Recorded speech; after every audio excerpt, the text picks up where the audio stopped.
Hi friends, మొన్న మా పాప వీడియో బోనాల పండుగది పెట్టినప్పుడు మాకు మంచి వ్యూస్ కామెంట్స్ రావడం అనేది జరిగింది. ఆ తర్వాత కొంచెం ఎంకరేజ్మెంట్గా అనిపించి ఇవాళ చికెన్ దమ్కా కర్రీ చేద్దామని చెప్పేసి ప్రిపేర్ చేసి వీడియో తీయడం అయితే జరిగింది.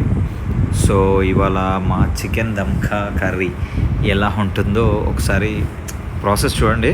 టేస్ట్ అయితే బ్యూటిఫుల్గా వచ్చింది. యాక్చువల్గా ఆ టేస్ట్ బాగా రాకపోతే పెట్టకూడదు అనుకున్నాం, కాకపోతే తింటే నేనే ఆశ్చర్యపోయాను నాకు ఇంత సినిమా ఉందని. సో యాక్చువల్గా ఇంతకుముందు బ్యాచిలర్ రూమ్లో ఉన్నప్పుడు చేసిన కర్రీ ఎక్స్పీరియన్స్ తప్ప వేరే ఏం లేదు. So let start our curry. కావాల్సిన ఐటమ్స్: చికెన్, దాంతోపాటు ఒక 4 స్పూన్స్ ఉప్పు. 4 స్పూన్స్ ఉప్పు అనేది వేయడం జరుగుతుంది చికెన్ నీట్గా కడుక్కున్న తర్వాత. దాని తర్వాతకి ఒక 4 స్పూన్స్ కారం కూడా వేయడం అనేది జరుగుతుంది. అక్కడ పెట్టుకున్న ఐటమ్స్ ఆనియన్స్, పచ్చిమిర్చి, కొత్తిమీర, పుదీనా. ఇదేమో 4 స్పూన్స్ కారం అండి. ఇది ఖరానీ కారం, కొంచెం ఘాట్ ఎక్కువనే ఉంటుంది, అందుకే 3.5 to 4 స్పూన్స్ వేయాలి. ఎక్కువ అంటే కొంచెం స్పైస్ తినే వాళ్ళు ఉంటే ఎక్కువ వేసుకోవచ్చు. నార్మల్గా తినే పీపుల్ అయితే మాత్రం ఒక 4 స్పూన్స్ అయితే ఇట్స్ మోర్ దెన్ ఎనఫ్. అదొక 3/4 కిలో చికెన్. పసుపు, టర్మరిక్, 1 స్పూన్ టర్మరిక్ అనమాట, చాలు, సరిపోతుంది. ఒకవేళ కొంచెం ఎక్కువ కావాలనుకుంటే వేసుకోవచ్చు, తక్కువ కావాలనుకున్నా మేనేజ్ చేసుకోవచ్చు. కానీ మేము కొంచెం పసుపు ఎక్కువ తింటాం, దానివల్ల ఒక 1 స్పూన్. అల్లం పేస్ట్ వచ్చేసి యాక్చువల్గా 3 స్పూన్స్. మేము వాడే ఆ స్పూన్తో 3 స్పూన్స్ ఆఫ్ అల్లం, జింజర్, గార్లిక్ పేస్ట్. నేను జనరల్ లాంగ్వేజ్లో చెప్తున్నాను ఎందుకంటే అందరికీ కొంచెం క్లియర్గా అర్థం అవుతుంది. ఇదేమో వచ్చేసి పెరుగు, కర్డ్. అది వచ్చేసి fried onions friends. Fried onions నేను ముందే ఫ్రై చేసి పెట్టుకున్న, ఆయిల్ కూడా పక్కనే ఉంది. ఫ్రైడ్ ఆనియన్స్ క్రిస్పీగా రావాలంటే ఒక చిన్న ట్రిక్ ఏంటంటే దాంట్లో కొంచెం షుగర్ వేయండి. ఆనియన్స్ ఫ్రై చేసేటప్పుడు షుగర్ వేస్తే కొంచెం క్రిస్పీగా కరకర అనే సౌండ్తో వస్తుంది. నాకు బాగానే వచ్చాయి ఈసారి ఫ్రైడ్ ఆనియన్స్. దాని తర్వాత పెరుగు మీకు కొలత ప్రకారం తీసుకోవాలంటే మాత్రం ఒక 100 గ్రాములంత పెరుగు తీసుకుంటే సరిపోతుంది. నేను అట్లా కొలత తీసుకోలేదు, కొంచెం అలవాట్లో ఒక 3-4 స్పూన్లు వేసేసాను. మీరు ఒకవేళ కొలత ప్రకారం తీసుకోవాలంటే ఫ్రెండ్స్ ఒక 100 grams is more than enough for half KG or above. 100 grams to 1 kg అయితే 150 grams తీసుకోండి. ఒక హాఫ్ కేజీ కానీ దాని అబోవ్ అయితే ఒక 100 grams పెరుగు తీసుకుంటే మనకి మెర్జ్ చేయడానికి క్వాంటిటీ అనేది కొంచెం ఈక్వల్గా ఉంటుంది. అక్కడ బాదం పప్పు, జీడిపప్పు ఉన్నాయి కదా, అవి తర్వాత పేస్ట్ చేసి అది కూడా పేస్ట్ చేయాలి. ఇప్పుడేమో కొత్తిమీర, పుదీనా కట్ చేసి కడిగి పెట్టుకున్న ఆకులు అనమాట, అదొకటి. పచ్చి ఆనియన్స్ ఒక 2 ఫ్రైడ్ ఆనియన్స్ కట్ చేసి ఫ్రై చేసి పెట్టుకున్నాను. ఒక పచ్చి ఆనియన్స్, ఒక పచ్చిమిరపకాయలు వచ్చేసి ఒక 4 to 5 పీసెస్ నిలువుగా చీల్చి అడ్డంగా కట్ చేసి పెట్టుకునేవి. అది వచ్చేసి హోల్ బిర్యానీ మసాలా, రాదే అంటే పౌడర్ ఏం చేయలేదు. పౌడర్ చేసిన మసాలా ఈ పౌడర్ పక్కన డబ్బాలో ఉంది. ఇప్పుడు వచ్చేసి దీంట్లోకి యూజ్ చేసే ఆయిల్ కూడా మనం ఈ ఆనియన్స్ ఫ్రై చేసిన ఆయిల్ ఏదైతే ఉందో దాన్నే యూజ్ చేద్దాం, ఎందుకంటే కొంచెం టేస్ట్ అనేది బెటర్గా వస్తుంది. ఆల్రెడీ ఫ్రై చేసిన ఆనియన్స్దే కాబట్టి టేస్ట్ అనేది కొంచెం చాలా దానికి ఫ్లేవర్ అనేది మంచిగా పడుతుంది ఫ్రెండ్స్. అందుకనే నేనైతే అదే వాడా. ఇది వచ్చేసి నెయ్యి. యాక్చువల్గా ఇది కొనుక్కొచ్చిన నెయ్యి కాదు, ఇంట్లోనే మా మిసెసే ప్రిపేర్ చేస్తారు. సో ఆ నెయ్యే ఒక 2 స్పూన్లు వేయడం జరిగింది. నెయ్యి టేస్ట్ దేనికంటే, నెయ్యి ఇష్టం లేని వాళ్ళు బటర్ అయినా వేసుకోవచ్చు, కానీ నెయ్యి వేసుకుంటే కొంచెం ఫ్లేవర్ టేస్ట్ అనేది కొంచెం మనకి అరోమా అనేది మంచిగా నీట్గా అనేది వస్తుంది. దానివల్ల నేనైతే నెయ్యి కొంచెం గట్టిగా తింటాను, నాకు కొంచెం ఇష్టం అనమాట. అట్లా ఆ వేసిన బిర్యానీ మసాలాలు కూడా బిర్యానీ ఆకు ఏదైతే ఉందో, క్యాడమమ్ స్టిక్, లవంగం, ఇలాచి అన్నీ 4 వేసుకుంటూ వచ్చాం. అనాస పువ్వు ఒకటి, దాంతోపాటు స్టార్ ఒకటి. మన దగ్గర దొరికిన బిర్యానీ మనం మామూలుగా బగారా రైస్లో వేసుకున్న ఐటమ్స్ అని వేసుకొని కొంచెం నీట్గా దాన్ని మసాజ్ చేసినట్టుగా గట్టిగా కలుపుకోవడం వల్ల ఏమవుతుందంటే ముక్కకు మంచిగా పడుతుంది. అండ్ చికెన్ స్టార్టింగ్లో వాష్ చేసేటప్పుడు కూడా కొంచెం ఒక 1/2 స్పూన్ పసుపు అండ్ 1/2 స్పూన్ ఉప్పు వేసి నీట్గా కడిగితే చికెన్లో ఉన్న వాటర్ అనేది మొత్తం బయటకు వెళ్ళిపోవడం వల్ల ఇప్పుడు మనం కలిపే మసాలాలు ఏవైతే ఉంటాయో అవి చికెన్లోకి కొంచెం ఈజీగా కొంచెం బాగా మ్యారినేట్ అవ్వడానికి మనకి కొంచెం బాగా యూజ్ అవుతుంది. యాక్చువల్గా నాకు ఇలా చేయాలి అని చెప్పింది ఎవరంటే స్టార్టింగ్లో మా మమ్మీ నేర్పించుండే. అప్పుడు నాకు సీఏ చేసినప్పుడు కొంచెం హైదరాబాద్లో రూమ్లో ఫ్రెండ్స్తో పాటు ఉన్నప్పుడు కొంచెం నాకు వంటకి చాలా యూస్ఫుల్ అయింది. ఆ తర్వాత మళ్ళీ గంట పట్టుకున్న సందర్భాలు చాలా తక్కువ. ఇప్పుడు ఏదో మా పాప ఎంకరేజ్మెంట్, కొంచెం ఆ వీడియో ఎంకరేజ్మెంట్ మా పాప ఒకటి కాల్ చేస్తుంటే సరే చేద్దాం ఒకసారి, తను కూడా హ్యాపీగా ఫీల్ అవుతుంది అన్న ఉద్దేశంతో నేను కూడా కొంచెం ఇలా ట్రై చేయడం అనేది జరిగింది. ఇంకా మీరు ఎంకరేజ్ చేస్తే కొంచెం బాగా చేయొచ్చు ఫ్యూచర్లో. సో నేనే ఎక్స్పర్ట్ని కాదు వంటలలో, బట్ నాకు వచ్చిన కొన్ని రెసిపీస్ మాత్రం ఖచ్చితంగా గట్టిగా నేర్చుకొని చేసే అలవాటు అయితే ఫస్ట్ నుంచి ఉంది.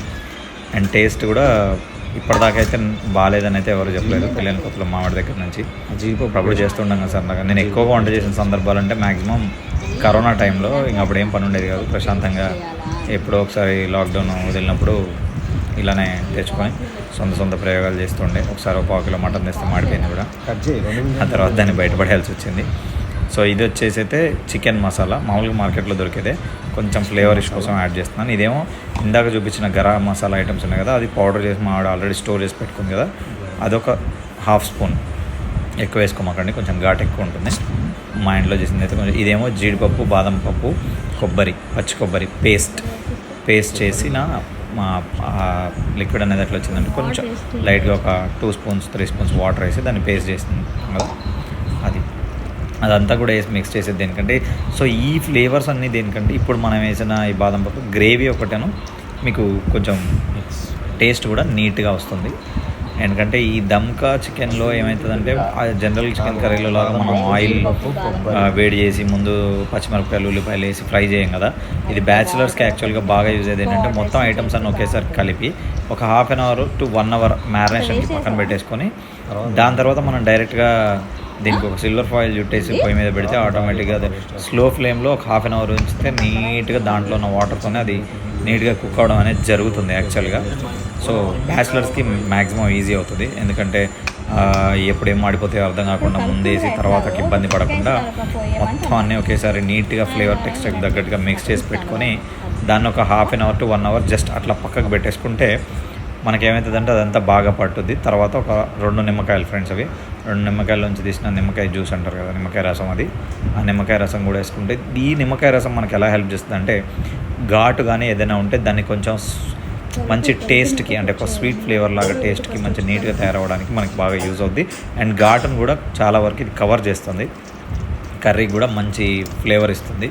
యాక్చువల్గా చేశాక నేను తిన్నప్పుడు నేను కూడా షాక్ అయ్యా, ఇంత బాగా చేశాను, బాగా వచ్చింది ముక్కకు మంచిగా అంతా. ఇప్పుడు దగ్గర ఇది 1.5 అవర్ మ్యారినేషన్ తర్వాత, అరౌండ్ 1/4 to 2 అవర్స్ మ్యారినేషన్ తర్వాత ఈ నిమ్మకాయ రసం పోసాను నేను లాస్ట్లో. ఇంకా కర్రీ చేద్దాంలే అంటే పొయ్యి మీద పెడదాం అనుకునే టైంకి ఆ మ్యారినేషన్ చేసింది అట్లా సిల్వర్ ఫాయిల్తో కవర్ చేసి పక్కకు పెట్టి ఉంచాను.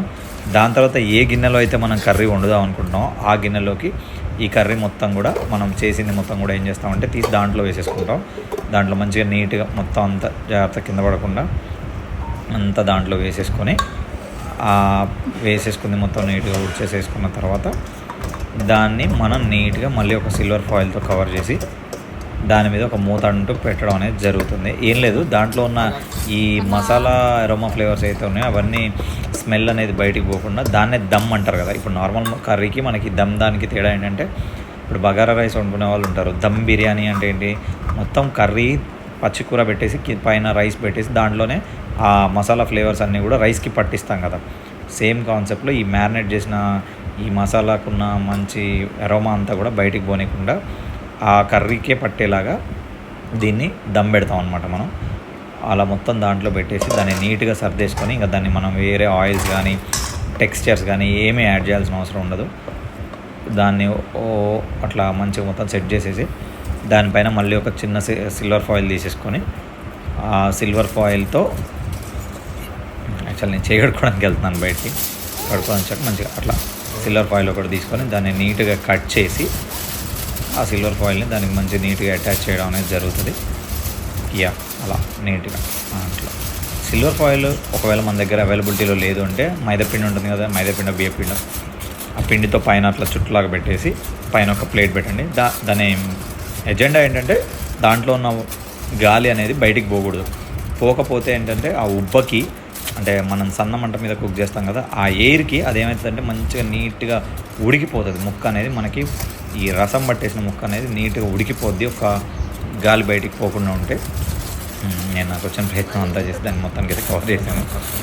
ఆ కవర్ చేసింది మొత్తం కూడా తీసుకెళ్ళి ఇప్పుడు యాస్టీస్గా అది ఎలా అయితే కవర్ చేశానో దానిపైన ఒక ప్లేట్ పెట్టేసి తీసుకెళ్ళి స్టవ్ మీద పెట్టడమే నెక్స్ట్ జెండా, దట్ ఈస్ ఎజెండా. ఎస్, ఆ ప్లేట్ ఒకటి అలా పెట్టేసి ఇక దాన్ని తీసుకెళ్ళి స్టవ్ మీద భద్రంగా పెట్టేసి యాక్చువల్లీ స్టవ్ ఆన్ చేస్తున్నాను. కాకపోతే నేను కింద గ్యాస్ ఆన్ చేసి చూసుకోలేదు, కొడుతున్నాను, రావట్లేదు అది. తర్వాత మా ఆవిడ చెప్పింది కింద గ్యాస్ ఆన్ చేయడం మర్చిపోయినట్టున్నాం అని. మళ్ళీ బంద్ చేసి కింద గ్యాస్ ఆన్ చేసిన తర్వాత ఆన్ చేస్తే వచ్చింది. సో ఇప్పుడు మీడియం ఫ్లేమ్లో ఒక 5 minutes ఉంచితే చికెన్లో వాటర్ ఏదైతే ఉందో అదంతా కూడా కొంచెం బయటకు వస్తుంది. ఆ బయటకు మీడియం ఫ్లేమ్ అనమాట. ఇప్పుడు దాంట్లో ఉన్న వాటర్ అంతా కూడా ఒక 5 minutes అట్లా ఉంచితే బయటికి రావడం అనేది జరుగుతుంది. ఆ వాటర్ అంతా బయటకు వచ్చి ఇప్పుడు ఇది కర్రీ అయిపోయింది. యాక్చువల్గా మధ్యలో వచ్చింది బిట్నెస్. ఇది లాస్ట్లో కర్రీ ఓపెనింగ్ అనమాట. ఆ 5 minutes తర్వాత అరౌండ్ 40 minutes ఆ మూత అనేది మనం ఓపెన్ చేయకుండా లైట్ ఫ్లేమ్లో ఉంచితే కర్రీ ఇలా వస్తుంది. చూసారా అంత నీట్గా వచ్చింది. ముక్క కూడా మంచి ఉడికిపోయింది. అసలు ఎక్కడ కూడా మీకు ముక్క ఉడకలేదనే కాన్సెప్ట్ లేకుండా ఆయిల్ అంతా గ్రేవీగా పైకి తెలియదు. చూసారా రైట్. ఇప్పుడు దీన్ని మనం తినేయచ్చు బ్రహ్మాండంగా, నో ఇష్యూ.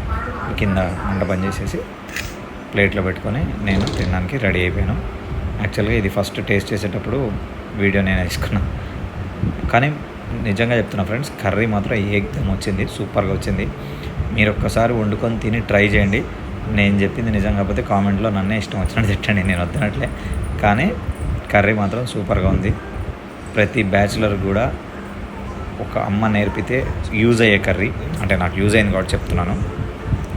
దీనికి దమ్కా కర్రీ అని పేరు ఎందుకు పెట్టుకున్నానో నాకు తెలీదు, అంటే దమ్ చేస్తున్నాం కాబట్టి పేరు పెట్టుకున్నాను. కానీ ఇదైతే మాత్రం చికెన్ కర్రీ ఏకదమ్గా వచ్చింది. అందుకే దీన్ని దమ్కా కర్రీ అని నేను పేరు పెట్టుకున్నాను. Thank you. Subscribe friends, like, share, comment and subscribe please friends.